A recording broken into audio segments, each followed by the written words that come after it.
नमस्कार दोस्तों, 14 अक्टूबर 2021 के daily news analysis current affairs discussion में आपका स्वागत है। पीएम गति शक्ति नेशनल मास्टर प्लान लॉन्च हो चुका है और आगे आने वाले समय में लंबे समय तक ये न्यूज में रहने वाला है। मास्टर प्लान है, आत्मनिर्भर भारत के जो भी टारगेट्स हैं उनको मीट करने की कोशिश करेगा। इंफ्रास्ट्रक्चर डेवलपमेंट के लिए मल्टी मोडल कनेक्टिविटी देने की कोशिश करेगा। हमारे मोदी जी के इंक्लूसिव डेवलपमेंट मोटिव के अंदर आता है। तो ये प्रोजेक्ट नेशनल इंफ्रास्ट्रक्चर को इंप्रूव करेगा, उसको पैसा देके, उसको स्पीड देके। 1.5 ट्रिलियन डॉलर्स का नेशनल इंफ्रास्ट्रक्चर पाइपलाइन भी इसके अंदर ही आएगा। प्राइवेट सेक्टर्स को भी यहाँ पे सरकार की तरफ से नाना प्रकार की मदद दी जाएंगी ताकि वो इंफ्रास्ट्रक्चर में इन्वेस्ट कर सकें। आसानी से क्लियरेंस मिलना, मॉनेटरी हेल्प मिलना, इकोनॉमिक जोन्स में लास्ट माइल कनेक्टिविटी प्रोवाइड करना, प्रोडक्टिव कैपेसिटी को बूस्ट करना, ये सब तरीके की बातें आप चेप सकते हो अपने आंसर में। अगर हमारे देश को एक 5 ट्रिलियन डॉलर इकोनॉमी बनाना है तो ओवरऑल इस प्रकार के प्लान्स की जरूरत है। अब आप लोग बोलोगे सर कि नेशनल इंफ्रास्ट्रक्चर पाइपलाइन ऑलरेडी बनी हुई है, उसके बाद ये पीएम गति शक्ति नेशनल मास्टर प्लान बना रहे हैं, क्या मतलब है इतने सारे अलग अलग प्रोग्राम बनाने का? बात समझिए, हमारे देश में जब भी डेवलपमेंट रुकने की बात आती है ना, तो उसमें एक बड़ा प्रॉब्लम होती है इंटर मिनिस्टीरियल डिलेज की। बहुत सारे स्टेक होल्डर्स इन्वॉल्व हैं काम में और साइलोज में काम करने का कल्चर है। तो मिनिस्ट्री ऑफ हाईवेज अलग काम कर रही है, मिनिस्ट्री ऑफ फाइनेंस अलग काम कर रही है, मिनिस्ट्री ऑफ रोड ट्रांसपोर्ट अलग काम कर रही है, ministry of road transport highway एक ही है, सॉरी, मिनिस्ट्री ऑफ शिपिंग अलग काम कर रही है, मिनिस्ट्री ऑफ कॉमर्स अलग काम कर रही है। तो ये सारी मिनिस्ट्रीज मिलकर काम करेंगी इस गति शक्ति मास्टर प्लान के अंदर। तो गति शक्ति मास्टर प्लान के अंदर ये नहीं होने वाला है कि ये वाला डोमेन इस मिनिस्ट्री में आता है, ये वाला डोमेन इस मिनिस्ट्री में आता है, तो वहां से क्लियरेंस ले लो, वहां से क्लियरेंस ले लो। इस मास्टर प्लान के अंदर सिंगल पॉइंट क्लियरेंस दिया जाएगा, एक ही जगह पे सारे क्लियरेंसेस मिल जाएंगे। फिर ज्योग्राफिकल इंफॉर्मेशन सिस्टम को भी गति शक्ति मास्टर प्लान से जोड़ा जाएगा। तो जीआईएस की मदद से, जीआईएस टेक्नोलॉजी की मदद से किसी एक पर्टिकुलर जगह की क्या जियोग्राफी है, क्या टोपोग्राफी है, सैटेलाइट की इमेजेस के थ्रू वहां के फिजिकल फीचर्स को देखा और प्लान्स को इंप्लीमेंट कर दिया, तो समय भी बचाएगा। जीएस पेपर 2, जीएस पेपर 3 में न्यूज काम आएगी। आगे बहुत बात होगी गति शक्ति मास्टर प्लान की, थोड़ा थोड़ा डिस्कस करते जा रहे हैं। याद रखिएगा, नेशनल इंफ्रास्ट्रक्चर पाइपलाइन गति शक्ति मास्टर प्लान के अंदर ही आता है। गति शक्ति मास्टर प्लान आत्मनिर्भर भारत अभियान को आगे बढ़ाएगा। 5 ट्रिलियन डॉलर के लिए गति शक्ति मास्टर प्लान बहुत ज्यादा जरूरी है। ज्योग्राफिकल इंफॉर्मेशन सिस्टम को भी गति शक्ति मास्टर प्लान के साथ जोड़ा जाएगा। ये 4 पॉइंट्स मैंने यहाँ पे आपको बता दिए, आगे और भी पॉइंट्स आएंगे, देखते रहिए मेरी वीडियोस। जीएस पेपर 2 और जीएस पेपर 3 में न्यूज काम आएगी। वीडियो को लाइक और शेयर कर देना अगर अब तक नहीं किया है तो। ज्वाइन बटन दबा दीजिए दोस्तों, खासा मदद मिलती है अगर आप दबाएंगे, it will be really helpful. Instagram पे फॉलो कर लीजिए, टेलीग्राम ग्रुप ज्वाइन कर लीजिए, हर चीज का लिंक नीचे दे रखा है। अगली news, centre enhances power of BSF. इसके कंटेक्स्ट में मैंने एक वीडियो कल बनाई है, मैं आपसे बोलूंगा कि आप एक बार इस वीडियो को जरूर देख ले जाके। बहुत डिटेल में मैंने चीजें यहाँ पे समझा रखी हैं। कुछ एक्स्ट्रा चीजें मैं आपको यहाँ पे बता देता हूँ। देखिए, हुआ ये है कि बीएसएफ एक्ट 1968 में के अंदर 2014 में एक ऑर्डर निकला था और उस ऑर्डर के चलते मणिपुर, मिजोरम, त्रिपुरा, नागालैंड, मेघालय, यहाँ पे तो बीएसएफ काम करता ही है। गुजरात के इंटरनेशनल बॉर्डर से 80 किलोमीटर तक काम करता था, राजस्थान में 50 किलोमीटर और पंजाब, वेस्ट बंगाल और आसाम में 15 किलोमीटर। अब हर जगह पे 50 किलोमीटर कर दिया गया है। तो हर जगह पे जो बीएसएफ का ज्यूरिसडिक्शन है वो इंटरनेशनल बॉर्डर लाइन से 50 किलोमीटर तक जाएगा। ठीक है, इस लेटेस्ट ऑर्डर में union territory of Jammu and Kashmir और यूनियन टेरिटरी ऑफ लद्दाख भी यहाँ पे आ जाते हैं। एक और बड़ी इंपॉर्टेंट चीज यहाँ पे बनती है कि ओवरऑल बीएसएफ क्या कर सकता है इन पर्टिकुलर इलाकों में। तो इन पर्टिकुलर इलाकों में नारकोटिक्स की स्मगलिंग को रोकना, प्रोहिबिटेड आइटम्स की स्मगलिंग को रोकना, फॉरेनर्स की इलीगल एंट्री इमिग्रेशन को रोकना और सेंट्रल एक्ट के अंदर कोई भी जो ऑफेंसेस पनिशेबल है उनको रोकना, आदमी को यहाँ पे अरेस्ट कर लेना। लेकिन आदमी को अरेस्ट करके बीएसएफ केवल प्रिलिमिनरी क्वेश्चनिंग कर सकता है। प्रिलिमिनरी क्वेश्चनिंग के बाद लोकल पुलिस को हैंडओवर करना पड़ेगा 24 घंटे के अंदर। तो ये जो स्पेसिफाइड एरिया बीएसएफ के अंदर दिया जा रहा है, वहां पे कोई कंसाइनमेंट सीज किया जाता है, किसी सस्पेक्ट को डिटेन किया जाता है, तो उसकी प्रिलिमिनरी क्वेश्चनिंग कर सकता है बीएसएफ। बीएसएफ यहाँ पे सजा नहीं देगा, बीएसएफ की कोई कोर्ट नहीं है। प्रिलिमिनरी क्वेश्चनिंग करने के बाद उसके ऊपर जो भी शो कॉज नोटिस वगैरह इशू करना है, ये सब चीजों करने के बाद पुलिस को हैंडओवर कर देना है, किसको? बीएसएफ को। तो चरणजीत सिंह चानी चीफ मिनिस्टर और बहुत सारे जो यहाँ पे अपोजिशन के लीडर्स हैं वो बीजेपी के ऊपर चढ़ चढ़ के बोल रहे हैं कि ये फेडरलिज्म के अगेंस्ट काम कर रहे हैं, ये कर रहे हैं, वो कर रहे हैं। ये सब तो मैंने कल की इस वीडियो में बताया, जाके देख लीजिए, आज सुबह ही ये वीडियो अपलोड हो चुकी है। बॉर्डर सिक्योरिटी फोर्स की बात की जाए तो 1965 में इसको बनाया गया था इंडिया पाकिस्तान वॉर के बाद।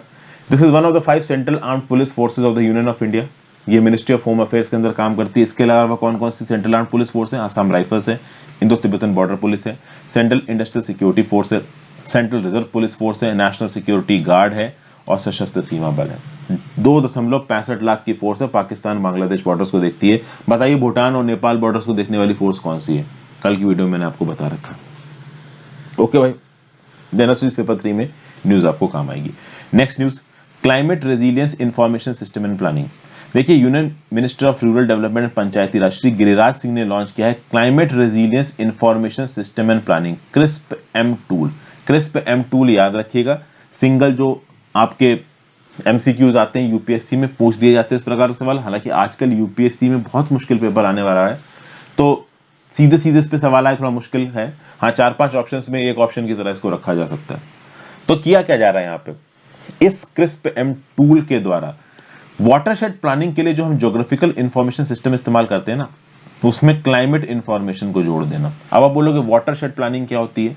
तो भाई देखिए, ये ओवरऑल एक नदी बह रही है, इस नदी की कुछ ट्रिब्यूटरीज होंगी, ठीक है ना। तो ओवरऑल इस नदी और इसकी ट्रिब्यूटरीज का जितने भी फ्लड प्लेन है ना, उन सबको आप जोड़ दो तो ये पूरा का पूरा इलाका वाटरशेड हो जाता है। मैंने आपको एनसीईआरटी में पढ़ाया। ओके, तो इस वाटरशेड प्लानिंग में ऑब्वियस सी बात है, कहाँ पे घर बनाने, कहाँ पे नहीं बनाने, फ्लड्स को रोकना है, ठीक है ना, रिवर के रिजुविनेशन की बात करनी है, फॉरेस्ट को मेंटेन करना है, अंडरग्राउंड वाटर एक्विफायर्स को मेंटेन करना है, ये सब आपका वाटरशेड प्लानिंग के साथ जुड़ जाता है और इसको किया जाता है ज्योग्राफिकल इंफॉर्मेशन सिस्टम के साथ। इसमें एक और एलिमेंट जोड़ दिया गया है, वो है क्लाइमेट इंफॉर्मेशन, और ये क्लाइमेट इंफॉर्मेशन एलिमेंट जोड़ा गया है क्रिस्प एम टूल के थ्रू। बस ये है ये। तो this CRISP M tool will embed climate information in GIS based planning, ये इतना याद रखिएगा। और इस चीज के लिए ब्रिटिश गवर्नमेंट ने सपोर्ट किया है हमारी रूरल डेवलपमेंट मिनिस्ट्री का। इस टूल को डेवलप करने के लिए ब्रिटिश गवर्नमेंट की तरफ से यहाँ पे सपोर्ट मिला है। इससे हमारी रूरल कम्युनिटीज के लिए नई नई पॉसिबिलिटीज खुलेंगी, क्लाइमेट चेंज से हम ज्यादा अच्छी तरीके से लड़ पाएंगे। अच्छी अच्छी बातें बता रखी हैं। इस टूल को 7 स्टेटों में डिप्लॉय किया जाएगा, ओके, जहां पे foreign Commonwealth and development office, government of UK और मिनिस्ट्री ऑफ रूरल डेवलपमेंट मिलके क्लाइमेट रेजिलियंस के प्रति काम करेंगे। ये 7 स्टेट्स हैं, बिहार, झारखंड, उत्तर प्रदेश, मध्य प्रदेश, छत्तीसगढ़, उड़ीसा, राजस्थान।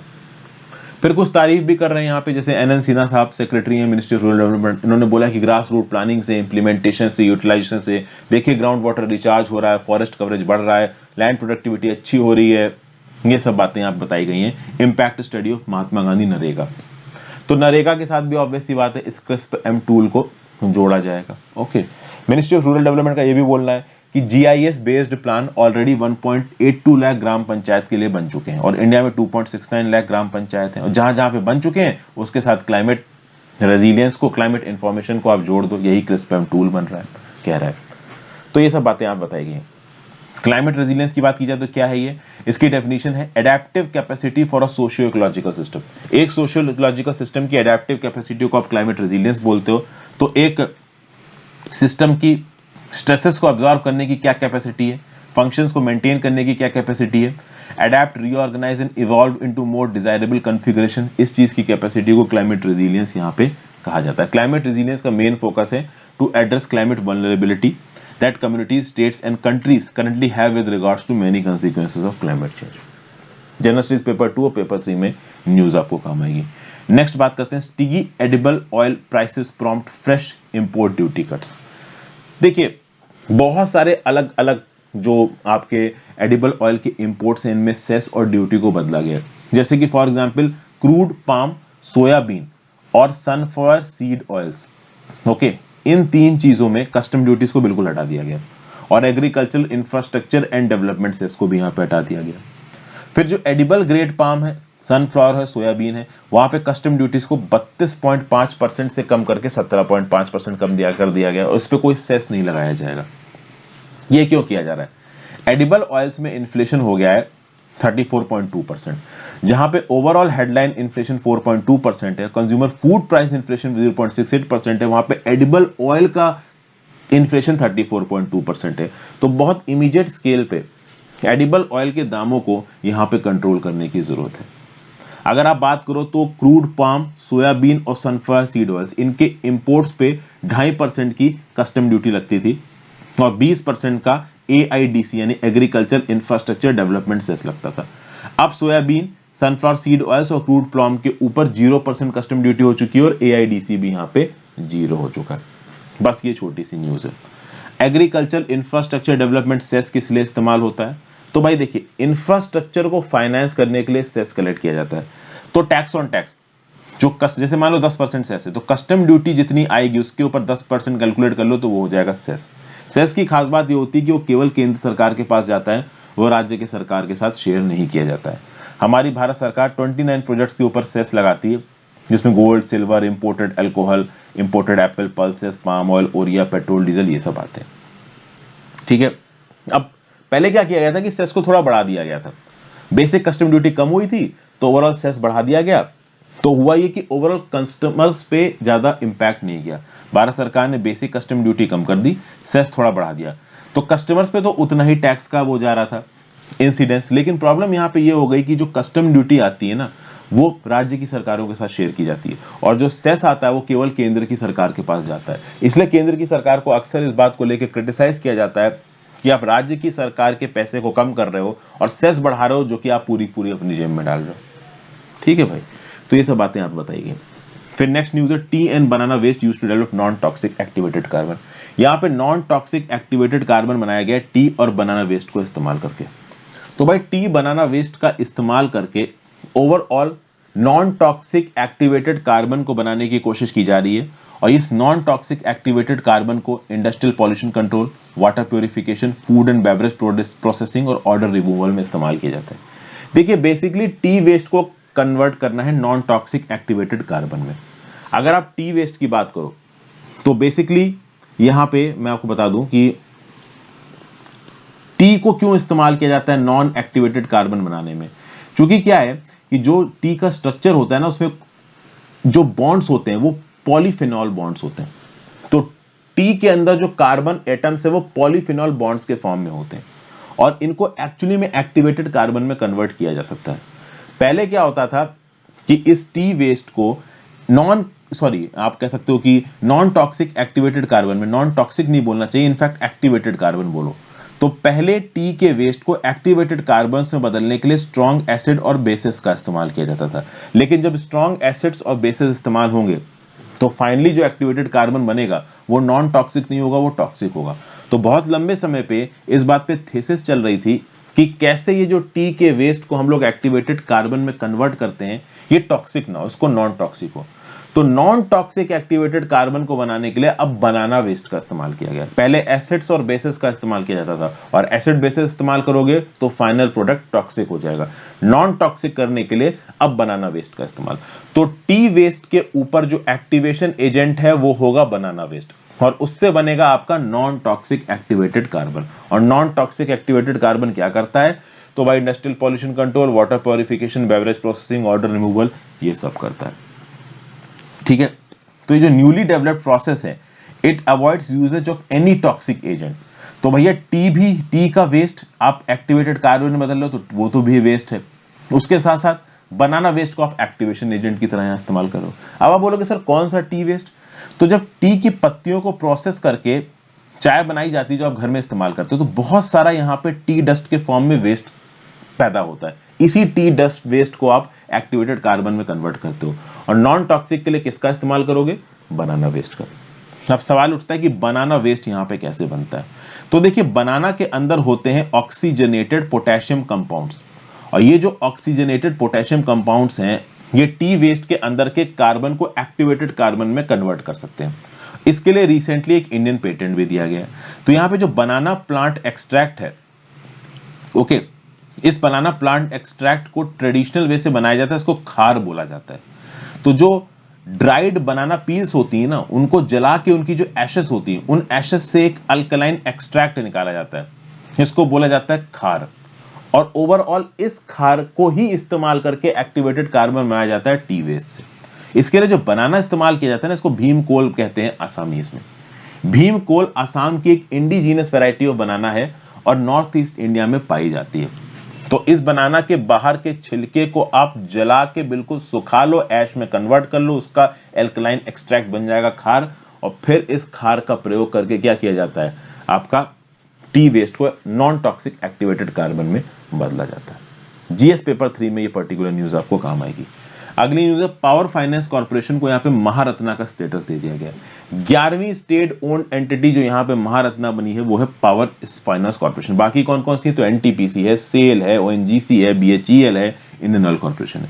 जब भी कोई एक कंपनी महारत्ना स्टेटस पाती है, जैसे पावर फाइनेंस कॉर्पोरेशन यहाँ पे महारत्ना स्टेटस पा रही है, तो क्या क्या कर सकती है? इन्वेस्टमेंट कर सकती है, अपनी खुद की पूरी होली ओन्ड सब्सिडरीज बना सकती है, ज्वाइंट वेंचर साइन कर सकती है, इंडिया के अंदर बाहर मर्जर्स एंड एक्विजिशन कर सकती है, और नेशनल इंफ्रास्ट्रक्चर पाइपलाइन के अंदर अब इस महारत्ना कंपनी को फंडिंग भी मिल सकती है। 2030 तक भारत सरकार के 40% ग्रीन एनर्जी के टारगेट मीट करने में ओवरऑल ये जो पावर फाइनेंस कॉर्पोरेशन है ये भी अपना रोल प्ले करेगी। महारत्ना स्टेटस कब दिया जाता है? पिछले 3 सालों में on an average net profit किसी कंपनी का सालाना 5000 करोड़ है तो उसको महारत्ना स्टेटस दिया जाएगा, या पिछले 3 सालों में on an average annual turnover 25,000 crore है तो महारत्ना स्टेटस दिया जाएगा, या फिर पिछले 3 सालों में कंपनी की एनुअल एवरेज नेटवर्क 15,000 करोड़ है तो महारत्ना स्टेटस दिया जाएगा। पावर फाइनेंस कॉर्पोरेशन की बात की जाए जिसको यहाँ पे महारत्ना दिया गया है, तो ये बनाया गया था 1986 में, यूनियन पावर मिनिस्ट्री के अंदर काम करता है। इसकी नेटवर्क 30 सितंबर 2018 को है 383 बिलियन रुपीस। ठीक है, तो ये सब बातें डिपार्टमेंट ऑफ पब्लिक एंटरप्राइजेस सर्वे 2017-18 के हिसाब से power finance corporation eighth highest profit making central public enterprise है इंडिया का। जनरल स्टडीज पेपर 2 में न्यूज आपको काम आएगी। नेक्स्ट न्यूज है इंडिया और ईरान ने बैठ के बातचीत की कि कैसे अफगानिस्तान से आने वाली ड्रग ट्रैफिकिंग को रोका जाए। आपको पता है रिसेंटली गुजरात के मुंद्रा पोर्ट पे 3000 करोड़ हीरोइन पकड़ी गई थी, और ये हीरोइन आई कहां से थी? बंदर अब्बास ईरान पोर्ट से। तो चूंकि अब अदानी पोर्ट ने अफगानिस्तान, ईरान और पाकिस्तान से आने वाले कार्गो को ही बंद कर दिया है, तो ईरान को यहाँ पे इकोनॉमिक नुकसान भी हो रहा है। और ईरान एक ऐसी कंट्री है जो कि अफगानिस्तान के साथ बॉर्डर लगाता है, तो ईरान को वैसे भी अफगानिस्तान के अंदर होने वाली हैपनिंग से काफी इंपैक्ट पड़ता है। तो ईरान और इंडिया ने बैठ के यहाँ पे बातचीत की कि कैसे म्यूचुअली कोऑपरेट करके इस ड्रग ट्रैफिकिंग को हम लोग रोक सकते हैं। बस यही छोटी सी न्यूज है, ज्यादा कुछ नहीं है। अगर अफगानिस्तान में ओपीएम की बात की जाए तो ओपीएम पॉपी प्लांट्स की कल्टीवेशन एक मेजर स्केल पे होती है अफगानिस्तान के अंदर। अफगानिस्तान दुनिया का सबसे बड़ा प्रोड्यूसर है ओपीएम का, according to the United Nations Office on Drugs and Crime. 80% of the world supply Afghanistan से आती है ओपीएम की। ओके, और अफगानिस्तान की इकोनॉमी का 11% ओपीएम ही देता है 2018 के डाटा के हिसाब से। तालिबान के रूल के अंदर ओपीएम कॉपी कल्टीवेशन बहुत तेजी से बना है। 1998 में अफगानिस्तान में 41,000 हेक्टेयर्स पे ओपीएम पॉपी कल्टीवेशन होता था। 2000 में 64,000 हेक्टेयर्स पे ओपीएम पॉपी कल्टीवेशन हो रहा है। और आज की फाइनल न्यूज, टर्की ने रशिया और यूएस के ऊपर इल्जाम लगाया। एक्चुअली टर्की और सीरिया का जो बॉर्डर है ना, वहां पे कुछ रिसेंट अटैक्स हुए हैं। अगर आप देखिए तो ये आपको दिख रहा है टर्की, और यहां आपको दिख रहा है ये जहां पे मैं रेड मार्क कर रहा हूं टर्की और सीरिया का बॉर्डर। अभी इस बॉर्डर पे रिसेंटली कुछ अटैक्स हुए हैं जिसके चलते टर्की के कुछ ऑफिशियल्स की यहां पे जान चली गई है। और ये अटैक्स किसने करवाए? तो Kurdistan people protection unit YPG ने करवाया। ये जो वाईपीजी है ये किसकी ब्रांच है? तो एक कुर्दिस्तान वर्कर्स पार्टी है, उसकी सीरियन ब्रांच को आप वाईपीजी बोलते हो। मैं आपको बता दूं कि जो कुर्दिस्तान वर्कर्स पार्टी है इसको टेररिस्ट ऑर्गेनाइजेशन डिक्लेयर किया गया यूनाइटेड स्टेट्स के द्वारा और यूरोपियन यूनियन के द्वारा। अब हुआ ये कि कुर्दिस्तान पीपल्स प्रोटेक्शन यूनिट ने ये टर्की सीरिया के बॉर्डर पे एक अटैक कर दिया। ये बॉर्डर एक्चुअली में बहुत सेंसिटिव है। ये जो कुर्द लोग हैं ना, ये अपनी खुद की जमीन मांग रहे हैं, और ये कुर्द बहुत सी कंट्रीज में फैले हुए हैं।